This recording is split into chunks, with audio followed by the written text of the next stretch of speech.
আসসালামু আলাইকুম। সম্মানিত ভিউয়ার্স, কেমন আছেন সবাই? আশা করি অনেক ভালো আছেন। আজকে বিগত কয়েকদিন থেকে দেখতেছেন দুবাইতে ভয়াবহ বন্যা।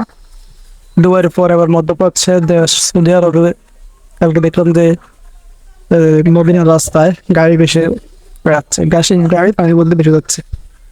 এই জিনিসগুলো আসলে কেন হচ্ছে? আল্লাহর গজব তখনই আসে যখন আমরা আল্লাহর যে আদেশ নিষেধ এগুলো মানি না, তখনই আল্লাহর গজব মূলত আসে। যেমন একটা কথা আছে যে আমরা যা কিছুই আমাদের উপর গজব নাজিল হয় সেগুলো হচ্ছে মূলত আমাদের হাতের কামাই। দুবাইতে এই বন্যা হওয়ার কিছুদিন আগে দুবাইতে একটা আপনার মন্দির উপস্থাপন করা হয়েছিল। তো সেটা যেমন দুবাইতে যে শায়েখ মধ্যপ্রাচ্যের দেশ আরব দেশগুলোতে শায়েখ বলে আর কি। তো শায়েখরা ওইখানে দেখলাম যে মন্দির উদ্বোধন করছে। তো এটা তো একটা ইসলাম বিদ্বেষী কাজ। আহ, আরব দেশের মতো জায়গাতে যদি এই কাজগুলো করা হয় তাহলে তো আল্লাহ তো ছাড় দেন, কিন্তু ছেড়ে দেননি। তো ওটাই হয়েছে। আর সৌদি আরবের বর্তমান যে অবস্থা দেখলাম, সৌদি আরব বর্তমানে সৌদি সরকার গত বছর গত কয়েক বছর যাবৎ সিনেমা হল খুলে দিয়েছে। সিনেমা হলে গত বছর চেয়ে এবছর বেশি পরিমাণ ইনভেস্ট করার জন্য তারা তারা কাজ করতেছে।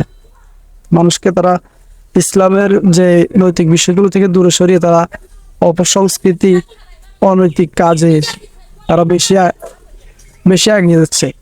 এই জন্য আল্লাহ তাদের উপর রাগান্বিত হয়ে, আল্লাহ মুসলমানদের উপর রাগান্বিত হয়ে এই পথবাচকগুলো নাজিল করছে। তা আমাদের আসলে এখনই সময় আল্লাহকে ভয় করার। তো আমরা আসলে মুসলমানদের এক সময় বিজয় ছিল। আমার একটা কবিতা মনে আছে যে, তো যেটা বলতেছিলাম যে আমি একটা কবিতা পড়ছিলাম সম্ভবত অষ্টম শ্রেণীতে, পাঞ্জেরি।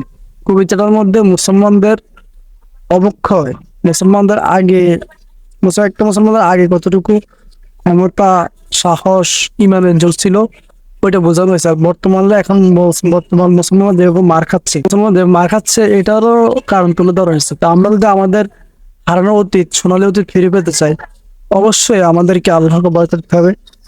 আমাদের যে অপসংস্কৃতি যেগুলা অন্য ধর্মের যে কৃষ্টি কালচার গুলো, এগুলা থেকে দূরে থাকতে হবে। তা আমাদের বাংলাদেশের দিকে যদি আমি তাকাই, দেখা যায় কিছুদিন আগে পয়লা বৈশাখ পালন করা হলো। আমি একটা জিনিস দেখলাম, ঢাকা শহরের যখন পয়লা বৈশাখে মঙ্গল শোভাযাত্রা বের হয়, ওইখানে আপনার হিন্দুর চেয়ে, আপনাদেরকে কি বলে, ওইখানে হিন্দুর চেয়ে মুসলমানের সংখ্যা বেশি। তো অনুষ্ঠানটা তো মূলত মুসলমানদের না, অনুষ্ঠানটা হচ্ছে হিন্দুদের। ঠিক আছে, পয়লা বৈশাখ এটা বাঙালি, ঠিক আছে, কিন্তু মঙ্গল শোভাযাত্রা মূলত হিন্দুদের। আমরা যদি একজন মুসলমান হয়ে হিন্দুদের উৎসব পালন করি, তাহলে তো আমাদের উপর শীঘ্রই আল্লাহর নাজিল হবে।